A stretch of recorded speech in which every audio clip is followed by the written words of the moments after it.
У нас сегодня очень важные новости. Сегодня Мета, который владеет Инстаграмом, Фейсбуком, там, Ватсапом.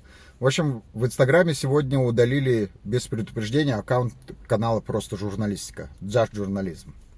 Вместо него создали фейковый аккаунт.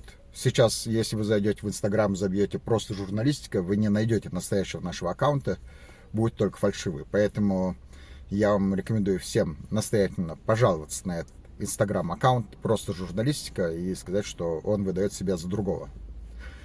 Кроме всего прочего, сегодня же выяснилось, что также в Мете, в Инстаграме, был создан фальшивый аккаунт Лукпан Ахмедьяров.